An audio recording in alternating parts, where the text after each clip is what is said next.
ये है दिल्ली दर्पण।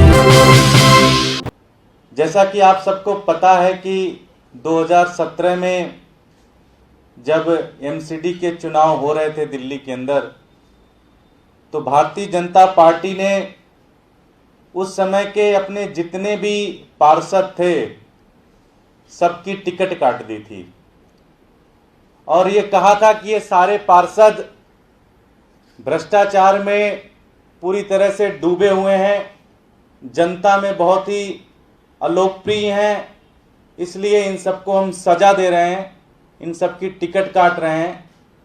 और उस समय के जो प्रदेश अध्यक्ष थे मनोज तिवारी जी, उन्होंने एक नारा लाए थे, नए चेहरे नई उड़ान, और इस नारे के साथ उन्होंने ये तय किया था कि वो दिल्ली के अंदर एक नई कहानी लिखेंगे। लेकिन ये नए चेहरे वाले अपने पुराने चेहरों के बाप निकले भ्रष्टाचार में। आज दिल्ली के अंदर भाजपा के पार्षद कूड़ा उठवाने से लेकर एक आम आदमी, एक गरीब का झुग्गी पड़ने तक, लिंटर पड़ने तक, हर चीज में भाजपा के पार्षद पैसे खाते हैं। ऊपर से नीचे भाजपा का एक एक पार्षद भ्रष्टाचार में पूरी तरह से डूबा पड़ा हुआ है और ये लगभग सबको पता है। ये बिल्कुल व्यापक जानकारी है, एक ऐसी जानकारी है जिससे हर आदमी को पता है। लेकिन आज हम आपके पास इसकी सबूत लेके आ रहे हैं। आज हम आपके पास एक ये पूरा नेक्सस कैसे चलता है, कितना बड़ा मकान हो तो उसमें कितना पैसा लिया जाता है, कितने बड़े मकान के किस क्षेत्र में क्या रेट है, ये सारी जानकारी कोई और नहीं दे रहा है, खुद उनके पार्षद महोदय दे रहे हैं। और उनकी और एक बिल्डर के बीच की जो पूरी बातचीत है उसकी रिकॉर्डिंग हम आपके सामने प्रस्तुत करने जा रहे हैं। जी हाँ जी, राम राम। राम राम सर। मैंने ऐसा काय को कर रहे हो, थोड़ा आपका लोगों का आशीर्वाद रहता है तभी तो चल पाते हैं। आपने कही कि माल दे दो तो पूरी गारंटी रहेगी, सामान पहुंचने के बाद भी गारंटी का तो कुछ होना चाहिए ना।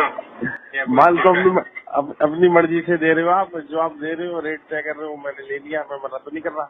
नहीं तो वो तो 400 आपने बोला था 600 रुपए के, और क्या नाम है, मैंने आपने बोला था कि 700 रुपए 500 रुपए उनने बोला है, फिर बैठ के आपने कही 50-100 रुपए ही मेरी गुंजाइश है। ठीक है, मेरी बात सुनो बस। हाँ दूसरे की भी सुननी चाहिए। हाँ, आप बोलो पहले। जैसे आज आप परेशान होके आ गए ना, जब कल वो सब कुछ हुआ, वैसे पहले आज तो कोई इतनी लंबी बात नहीं होती, नहीं समझे। आदमी जब दिक्कत में ही हो तभी भागे नहीं, उससे पहले ही आदमी ना 10 रुपए काम 20 रुपए में बना लेता है। हाँ तो 10 रुपए काम में ना आदमी होता है, लालच में आ जाता है कि लालच में मैं कर लूँ, ये कर लूँ।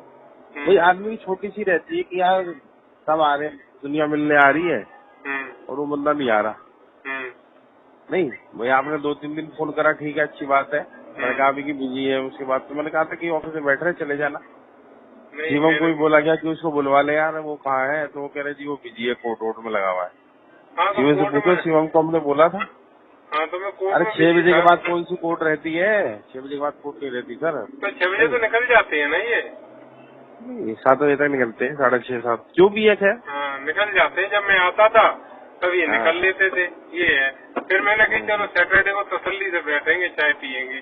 तो सैटरडे को फोन किया है 2 बार, इनने फोन नहीं उठाया, फिर जाके अब्बास का फोन आया है मेरे पास। तो मेरी बात सुनो, जैसे आज भी आप पिंटू को लेके आ रहे हो, नहीं समझे, ये तिवारी, सुनील वर्मा, इनकी सबकी कोई इमेज नहीं है। अगर आपके सामने इमेज होगी तो होगी।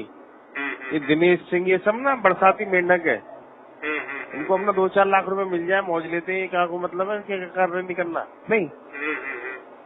तो आप डायरेक्ट बात करो ना, आप पढ़े लिखे हो, बिजनेस मैन हो, कि भाई हमें आपसे डायरेक्ट बात करनी है, हमें XYZ किसी से मतलब नहीं। तो मेरी बात हो गई थी, मैंने कही मैं मकान जो भी काम करूंगा आपसे डायरेक्ट। तो आपने बताया कहा कि यहाँ मैं काम करूंगा, तो ये तो नहीं, जब भी बड़ा वाला खोद दिया तब भी नहीं बताया आपने। नहीं तो फिर कर दिया ना जी, उनका कर दिया ना मैंने। अगर खोद दिया चलो तो कर तो दिया ना हिसाब, पूरे पैसा दिया उसका। आपने वो पूरे पैसे दिए, 3 लाख रुपए पूरे दे दिए, 600 के हिसाब से जो भी थे। ऐसा नहीं कि नहीं दिए, आपको जरूरत थी, मैंने कही चलो दे दो, जबकि केस पड़ चुका था उस पर, तब भी मैंने दिए। तो अगर कोई बात हो तो बुला, अगर आप फोन करते तो मैं नहीं आता क्या, बुलाते बीच में फोन किए, कब फोन अटेंड नहीं किया मैंने। जेई को भी दिए क्या पैसे उसके भी नहीं दिए? क्यों नहीं दिए, सबको दिए मैंने, जेई को क्यों नहीं दूंगा पैसे, जेई को भी दिए, आपको भी दिए, 300 रुपए जेई को दिए, 400 रुपए आपको दिए, क्या नाम है, तो कितने 700 रुपए के हिसाब से पैसे चले गए मेरे पास से। 2 लाख रुपए आपको दिए इस बिल्डिंग के, 1.5 लाख रुपए जेई को दिए जो इस गली में बन रही है। तो ऐसा तो नहीं है, और इतनी प्रॉफिट भी तो नहीं आती है कि हाँ प्रॉफिट आ जाए, गरीब आदमी हो घर बस जाता है, ठीक है, बहुत ज्यादा देखो टेंशन हो जाता है अननेसेसरी। अब निकल गए आप? हाँ निकल गया, मैं अब घर जा रहा हूँ, क्या करूँ। तो लोग ऑफिस में आ जाते हैं कि मीटर लगवाओ, किसी के मीटर नहीं लग रहे हैं, ये वो 50 तरह की आप ये इनके ये अगले कगलों के चक्कर ना छोड़ दो, सच बता रहा हूँ मैं। ये तिवारी आप 10 बार इनको गाली देते हो, फिर इनको मुंह लगा लेते हो। अबे भाई जब ये हमारे लिए हुए तो किसी क्या होंगे, नहीं समझ रहे? अरे ये अगर कोई फ्लैट का क्लाइंट पकड़ लाए या वैसे, इस वजह से इतनी बातचीत है, मेरी बातचीत नहीं है। मैंने तो उससे बोल दिया, मैं आए तब भी तो आप बुला के लाए इसको, नहीं बुला के लाए? आपने फोन किया होगा ना, आपने फोन किया था ना तब।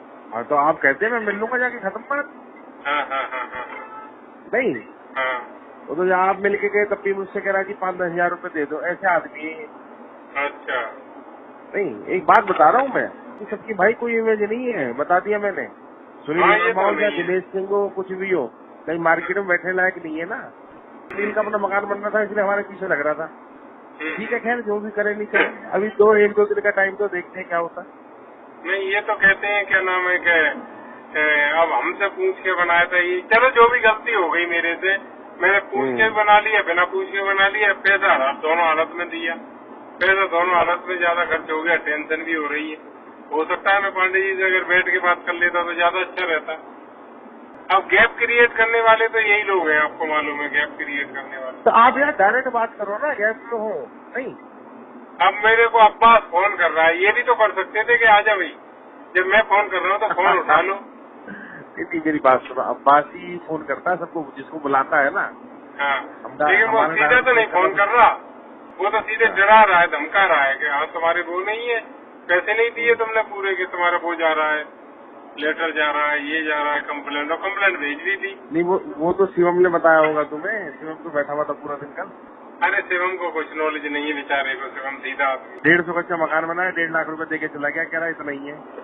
नहीं तो मैंने तो पूरे हिसाब से दिए ना पैसे, एक एक जोड़ के दिए हैं पैसे। और कभी जब भी आपने बुलाया है कि ये चंदा इस चीज का उस चीज का, मैंने कभी मना नहीं की, जब तक मेरा काम चलता रहेगा मैं सेवा करता रहूंगा। तो मैं मना कहाँ कर रहा हूँ आपको? नहीं हाँ तो फिर उनको पीछे से मेरे से हटा देना चाहिए ना, कि हाँ चलो ये ज्यादा ही नाराज रहते हैं, ये कि मैं देखूंगा इन्हें, यहाँ भी तो बात खत्म हो सकती है। मेरी बात सुनो, आप ना बिजनेसमैन हो और डायरेक्ट बात करनी सीखो। देखो सब बता रहा हूँ मैं, जब अंदर भी केबिन में 4 लोग हो ना तो बात मत करो, बोलो जी मुझे तो 5 मिनट अलग दे देना, जब भी टाइम तो बता दे। और मिलते जुलते रहो यार, ये कोई ऐसा नहीं है ना कि जब मकान बने तभी मिलना है। नहीं हाँ तो मिलना जुलना कोई वो तो नहीं है, बुलाओगे तो क्यों नहीं आएंगे। 1-2 दिन का टाइम तो फिर बताता हूँ मैं। है ठीक है। तो साथियों, ये जो बड़ी मधुर सी वार्तालाप थी ये आप लोगों के सामने हमने दिखाई। ये जनाब निशांत पांडे जी हैं, जो कि अपने क्षेत्र में लिंटर पांडे के नाम से जाने जाते हैं, और कहा जाता है कि लोग गब्बर सिंह से तो बच जाएंगे लेकिन लिंटर पांडे से नहीं बचेंगे। और ये अपने गुर्गों के माध्यम से क्षेत्र में ऐसा कोई घर, ऐसा कोई मकान नहीं छोड़ते जहां पे पैसे नहीं लेते। ये वहां की पार्षदा रश्मि पांडे, जो कि नाम मात्र की हैं, पार्षद तो असली यही है। सारा ये करप्शन का सारा माफिया ये निशांत पांडे जी और लिंटर पांडे जी चला रहे हैं। इस रिकॉर्डिंग में 3 केसेस का जिक्र हुआ है। पहला केस है जिसमें ये बिल्डर और लिंटर पांडे जी की बातचीत है। बिल्डर कहता है जी कि 7 लाख रुपए दिए टोटल।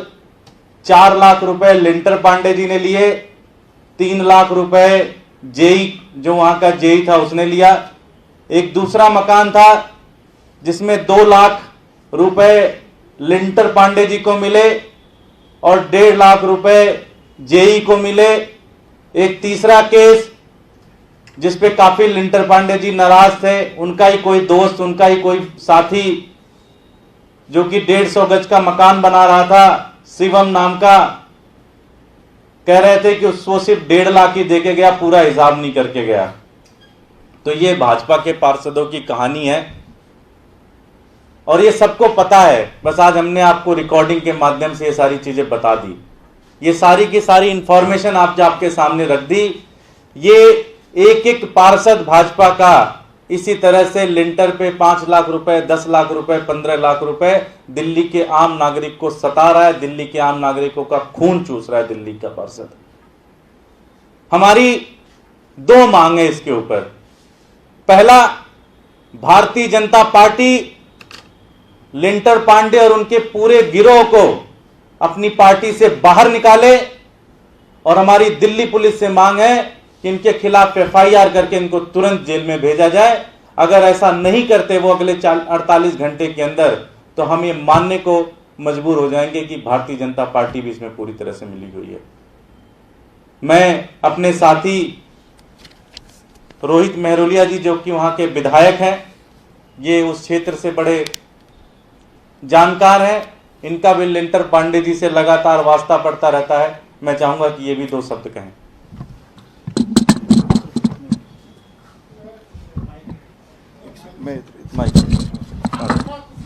आजा।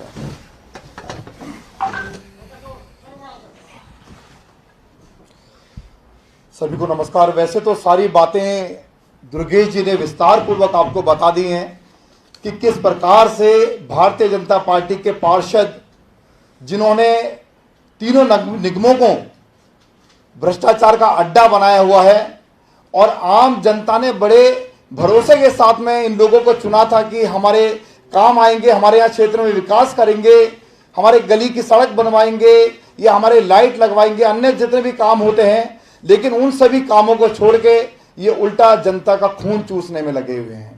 यहाँ पर बात केवल बिल्डरों की नहीं है, बात एक आम आदमी की भी है।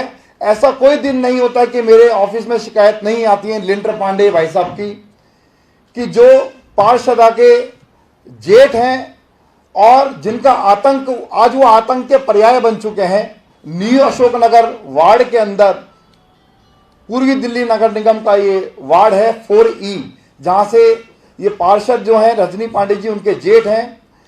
और ये निशांत पांडे जी का आतंक कितना है कि कोई गरीब आदमी कर्जा पानी लेके अपने बच्चों की पेट पट्टी काट कर अगर मान लीजिए 25 गज का 30 गज का मकान बनाता है, 50 गज का मकान बनाता है, तो वहां भी ये लोग उनका पीछा नहीं छोड़ते हैं। वहां भी ये उनसे मोटी मोटी रकमों की उगाही करने के लिए इनके गुर्गे और ये लोग पहुंच जाते हैं। तो आज ये साबित हो चुका है कि किस प्रकार से भारतीय जनता पार्टी के पार्षद भ्रष्टाचार में पूरी तरीके से लिप्त हैं, ना केवल लिप्त हैं बल्कि जनता के बीच में किस प्रकार से आतंक का पर्याय बन चुके हैं।